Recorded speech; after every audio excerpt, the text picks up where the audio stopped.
A strong magnitude 4.8 earthquake hit 106 kilometers, 66 miles, away from Iquique, Tarapacá, Chile, late in the evening of Saturday, August 23, 2025 at 11:44 p.m. local time, GMT-4.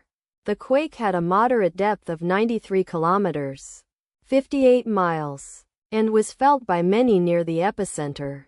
First to report, volcano discovery after 2 minutes.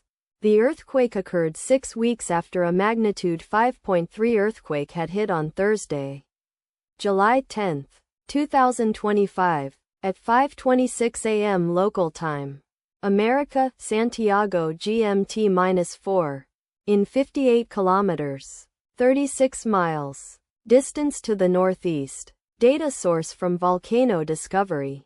Did you feel it? Let us pray. May the earthquake that occurred not affect our brothers and sisters there.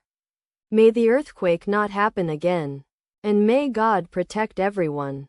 Amen.